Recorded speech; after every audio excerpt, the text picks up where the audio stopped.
ব্যাপক বিক্ষোভের দুদিনের মাথায় ভারতের প্রধানমন্ত্রী নরেন্দ্র মোদীর বাসভবনে আগুন দেয় বিক্ষুব্ধ জনতা। এ সময় মন্ত্রিসভার সদস্যদের হেলিকপ্টারের মাধ্যমে উদ্ধার করে সেনাবাহিনী। বাতিল করা হয় বিমানবন্দরের সব ফ্লাইট। ছাত্র জনতার বিক্ষোভে উত্তাল ভারত। বিক্ষুব্ধ তরুণরা দখলে নিয়েছে পার্লামেন্ট। নিরাপত্তা বাহিনীর সাথে সংঘর্ষে প্রাণ গেছে অন্তত 6 জনের। পরিস্থিতি নিয়ন্ত্রণে সেনা মোতায়েন করা হয়েছে। এই ঘটনায় এখন পর্যন্ত শতাধিক আহত হয়েছেন। ভারতের পার্লামেন্ট ভবনের কাছে ঐতিহাসিক সমাবেশ স্থল যন্তর মন্তরে 6 জুন সকাল থেকেই জড়ো হতে থাকেন হাজারো বিক্ষোভকারীরা। তাদের কণ্ঠে ধ্বনিত হতে থাকে ইনকিলাব জিন্দাবাদ।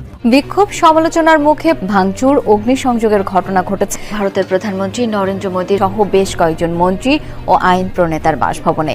বাতিল হয়েছে বিমানবন্দরের সব ফ্লাইট। মোদীর বাসভবনে হামলা হয়েছে, আগুন ধরিয়ে দেয়া হয়েছে। পুনে বিশ্ববিদ্যালয়ের বিক্ষুব্ধ ছাত্রদের ঠেকানো যাচ্ছে না, আইন শৃঙ্খলা বাহিনীও দিশেহারা। এবারে কাউন্ট ডাউন শুরু হয়ে গিয়েছে ভারতের প্রধানমন্ত্রীর। কঠিন চ্যালেঞ্জের মুখোমুখি মোদী সরকার। বিশ্বের বিভিন্ন দেশের পর মোদী প্রশাসনের বিরুদ্ধে এবার খোদ ভারতীয় জনগণই উত্তেজিত হয়ে উঠেছে। ভারতের দিল্লিতে এখন একটাই স্লোগান, মোদী হটাও, দেশ বাঁচাও। দক্ষিণ এশিয়ার রাজনৈতিক মানচিত্রে একের পর এক পালাবদলের প্রবল ঝড়। শ্রীলঙ্কার দুর্দণ্ড প্রতাপশালী রাজাপাকসে পরিবারের পলায়ন, বাংলাদেশের ক্ষমতাধর শেখ হাসিনা সরকারের নাটকীয় পতন এবং নেপালেও পরিবর্তনের যে উত্তাল হাওয়া লেগেছিল তার রেশ কাটতে না কাটতেই এবার বিশ্ব গণমাধ্যমে সবচেয়ে বেশি যে প্রশ্নটি আলোড়ন তুলেছে তা হলো, এবার কি তবে ভারতের পালা? দিল্লি রাজপথে কান পাতলে এখন শোনা যাচ্ছে এক গগন বিদারী স্লোগান, ইনকিলাব জিন্দাবাদ। আমাদের আপা গেছে যেই পথে, এবার ভারতের দাদাও যাবে ঠিক সেই পথে। কারণ বাংলাদেশের জেনজি তরুণদেরকে আমাদের আপা রাজাকারের নাতিপুতি বলে খেপিয়েছিল, যেই কারণেই কিন্তু আমাদের আপা বাংলাদেশ ছেড়ে পলাতে বাধ্য হয়েছিল। কিন্তু এবার ভারতের দাদাও সেই একই ভুল করেছে, ভারতের জেনজি তরুণদেরকে তেলাপোকা বলে খেপিয়েছে এবং সেই ভয়ঙ্কর ভুল করেছে, যেই কারণেই কিন্তু ভারতের জেনজি তরুণরা এই নরেন্দ্র মোদীর বাসভবন দখল করে ভয়ঙ্কর হামলা করেছে নরেন্দ্র মোদীর উপর। এবং ভারতের জেনজি তরুণদের তোফের মুখে পড়েই নরেন্দ্র মোদীর রাজত্ব এবার তাসের মতন ভেঙে পড়ে যাচ্ছে। দর্শক, সেই বিষয়ে দেখেছেন ভিডিওর শুরুতে কিছু অংশ শিরোনাম, এবার দেখবেন সম্পূর্ণ ভিডিও জুড়ে বিস্তারিত। দর্শক, এই বিষয়টা দেখার পূর্বে আপনাদের কাছে একটা অনুরোধ করব, আমাদের চ্যানেলে যারা নতুন আসছেন আমাদের চ্যানেলটি সাবস্ক্রাইব করে পাশে থাকা বেল আইকনটি বাজিয়ে দেবেন। দর্শক, চলুন এবার আমরা দেখব যে ভারতের জেনজি তরুণদের তোপের মুখে পড়েই এবার নরেন্দ্র মোদীর রাজত্ব তাসের মতন ভেঙে পড়ে যাচ্ছে এবং তার বাসভবনে জেনজি তরুণরা ইতিমধ্যেই ভয়ঙ্কর হামলা করেছে। দর্শক, আমরা এই বিষয়টা দেখব। এই বিষয়টা দেখার পূর্বে প্রথমে একটু দেখব যে এই ভারতের নরেন্দ্র মোদী ঠিক সে কি ভুল করেছিল, যেই ভুলের মাসুল তার এখন দিতে হচ্ছে। আমরা এই বিষয়টা প্রথমে দেখে তারপর অন্য বিষয়টা দেখব। ধৈর্য ধরে একটা লাইক দিয়ে সম্পূর্ণ ভিডিও দেখতে থাকুন এবং আপনার মতামত কি আমাদের কমেন্টে লিখতে থাকুন। ইনকিলাব জিন্দাবাদ স্লোগানে গর্জে উঠেছে ভারতের জেনজি প্রজন্ম।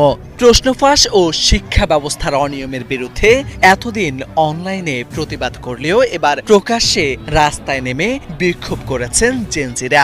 ভারতের পার্লামেন্ট ভবনের কাছে ঐতিহাসিক সমাবেশ স্থল যন্তর মন্তরে 6 জুন সকাল থেকেই জড়ো হতে থাকেন হাজারো বিক্ষোভকারীরা। তাদের কণ্ঠে ধ্বনিত হতে থাকে ইনকিলাব জিন্দাবাদ, ভারত মাতা কি জয়, জয় ভীম এবং শিক্ষামন্ত্রী ধর্মেন্দ্র প্রধানের পদত্যাগের দাবি। মেডিকেল ভর্তি পরীক্ষা, নিট সহ বিভিন্ন সর্বভারতীয় পরীক্ষার প্রশ্নপত্র ফাঁসের অভিযোগকে কেন্দ্র করে এই আন্দোলনের ডাক দেয় ককরোচ জনতা পার্টি সিজেপি।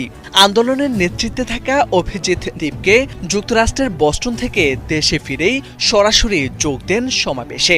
হাতে ছিল ভারতীয় সংবিধানের রূপকার ভীমরাও আম্বেদকরের আত্মজীবনী। তার সঙ্গে আন্দোলনে অংশ নেওয়া শিক্ষার্থীরাও শিক্ষামন্ত্রীর পদত্যাগের দাবি জানান। আমরা এখানে জবাবদিহিতার জন্য এসেছি। এরা দেশের শিক্ষা ব্যবস্থা পরিচালনায় ব্যর্থ হয়েছে। প্রশ্ন ফাঁস ও ত্রুটির কারণে 1 কোটিরও বেশি শিক্ষার্থী ক্ষতিগ্রস্ত হয়েছে। আমাদের দাবি শিক্ষামন্ত্রীর পদত্যাগ। সমাবেশ ঘিরে আগে থেকেই উত্তেজনা ছিল। তেলাপোকা প্রতীকধারী আন্দোলনকারীদের ঠেকাতে আদালতে আবেদন পর্যন্ত করা হয়েছিল, তবে দিল্লি হাইকোর্ট সেই আবেদন খারিজ করে দেয়। পরে দিল্লি পুলিশও জানিয়ে দেয় শান্তিপূর্ণ সমাবেশে বাধা দেওয়া হবে না। পুরো এলাকা ঘিরে অবস্থান নেয় দিল্লি পুলিশের বিশেষ বাহিনী, তবে বড় ধরনের কোনো সংঘর্ষের ঘটনা ঘটেনি। যন্তর মন্তরের ছোট্ট মঞ্চে উঠে অভিজিৎ দীপকে বলেন, দেশের যুব সমাজ আর ভয় পাবে না, তারা লড়বে। তেলাপোকা সহজে মরে না। তিনি অভিযোগ করেন, সরকার আন্দোলনের দাবির দিকে নজর না দিয়ে কেবল আন্দোলনকারীদের পরিচয় খুঁজতে ব্যস্ত। তবে আন্দোলনকারীদের জনপ্রিয়তা এতটাই বেড়েছে যে আয়োজকরা এরই মধ্যে দ্বিতীয় বৃহৎ সমাবেশের ঘোষণা দিয়েছেন। আগামী 23 জুন দিল্লির রামলীলা ময়দানে নতুন কর্মসূচি আয়োজনের পরিকল্পনা রয়েছে। এদিকে আন্দোলনকারীদের ঘিরে প্রধানমন্ত্রী নরেন্দ্র মোদী, স্বরাষ্ট্রমন্ত্রী অমিত শাহ এবং শিক্ষামন্ত্রী ধর্মেন্দ্র প্রধানের বাসভবনে নিরাপত্তা জোরদার করা হয়েছে। বিজেপির পক্ষ থেকে আন্দোলনকারীদের বিরুদ্ধে বিভিন্ন অভিযোগ তোলা হলেও আন্দোলনের আয়োজকরা বারবার শান্তিপূর্ণ অবস্থান বজায় রাখার আহ্বান জানিয়েছেন।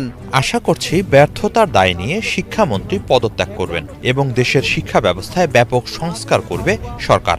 এনটিএ, সিবিএসই এর কর্মকর্তাদেরও শাস্তির আওতায় আনতে হবে। আমরা পরিবর্তন ও সংস্কার চাই। সবাই শৃঙ্খলার মধ্যে থেকে শান্তিপূর্ণ আন্দোলন করছে।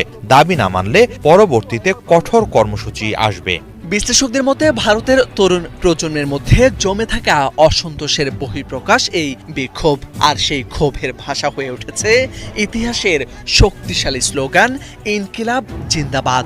বিক্ষোভে উত্তাল ভারত, মাঠে নেমেছে তেলাপোকাদের বিশাল দল। কিল বিলিয়ে ভারতের প্রধানমন্ত্রী নরেন্দ্র মোদীর গদি ছিঁড়তে মুখিয়ে আছেন লাখ লাখ শিক্ষিত তেলাপোকা। ভারতে আনুষ্ঠানিকভাবে মোদী সরকারের দুর্নীতির বিরুদ্ধে আন্দোলনে মাঠে নেমেছে তরুণদের দল ককরোচ পার্টি। এর মধ্যে দেশে ফিরেছেন শিক্ষিত হতাশাগ্রস্ত তরুণদের কণ্ঠস্বরের প্রধান নেতা। এবার সিঁদুরে মেঘ দেখতে শুরু করেছে মোদীর হিন্দুত্ববাদী বিজেপি সরকার। কেন্দ্রীয় শিক্ষামন্ত্রী ধর্মেন্দ্র প্রধানের পদত্যাগের দাবিতে নয়াদিল্লির মান মন্দির, যন্তর মন্তরে বিক্ষোভ করছে ককরোচ জনতা পার্টি সিজেপি। শনিবার দলের প্রতিষ্ঠাতা অভিজিৎ দীপকে ফিরেছেন মার্কিন যুক্তরাষ্ট্র থেকে। দিল্লিতে পৌঁছানোর পরেই এই কর্মসূচির অনুমতি দেয় পুলিশ। এরপরই দিল্লিতে 2000 পুলিশ মোতায়েন। নিরাপত্তার চাদরে ঢেকে দেওয়া হয়েছে প্রধানমন্ত্রী নরেন্দ্র মোদী, অমিত শাহ এবং শিক্ষামন্ত্রী ধর্মেন্দ্র প্রধানের বাসভবন।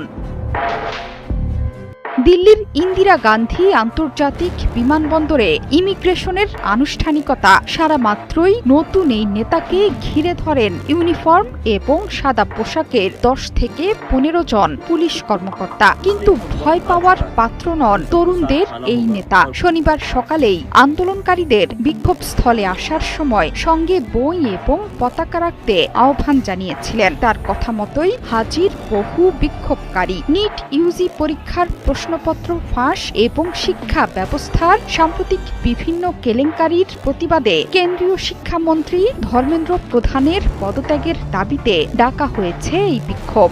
যে কোনো ধরনের অপ্রীতিকর পরিস্থিতি এড়াতে এবং পরিস্থিতি শান্ত রাখতে নয়াদিল্লিতে প্রায় 2000 পুলিশ মোতায়েন করেছে দিল্লি পুলিশ। বিক্ষোভ ঠেকাতে আগাম প্রতিরোধমূলক ব্যবস্থার নির্দেশনা চেয়ে জনস্বার্থে হয়েছে মামলা। জরুরি ভিত্তিতে ওই মামলার শুনানি করতে শুক্রবার অস্বীকৃতি জানিয়েছে দিল্লি হাইকোর্ট। ব্যঙ্গাত্মক অনলাইন আন্দোলন থেকেই উত্থান ককরোচ জনতা পার্টির। একটি মামলার শুনানিতে এক শ্রেণীর বেকার যুবকদের তেলাপোকার সঙ্গে তুলনা করেছিলেন ভারতের সুপ্রিম কোর্টের বিচারপতি সূর্যকান্ত।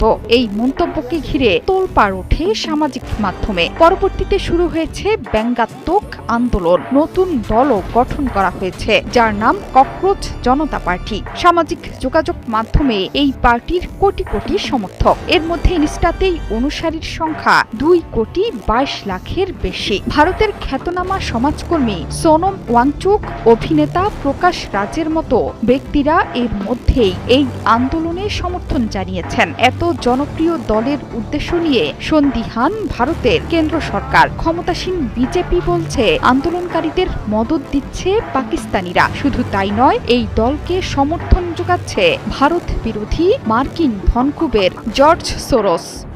এবার কি আর টিকবে না প্রধানমন্ত্রী নরেন্দ্র মোদীর নেতৃত্বাধীন ভারত সরকার? জেনজির হাতেই কি তবে পতন হতে চলেছে মোদী সরকারের? এরই মধ্যে উত্তাল ভারতের রাজধানী নয়াদিল্লির যন্তর মন্তর এলাকা। ককরোচ জনতা পার্টি নামে সামাজিক যোগাযোগ মাধ্যমে সারা জাগানো যুব সংগঠনের নেতৃত্বেই বিভিন্ন দাবিতে রাস্তায়। দর্শক, আজকের ভিডিও এ পর্যন্ত। নতুন কোনো ভিডিওতে কথা হবে নতুন কোনো বিষয় নিয়ে। ততক্ষণ ভালো থাকবেন, সব থাকবেন। আসসালামু আলাইকুম, আল্লাহ হাফেজ।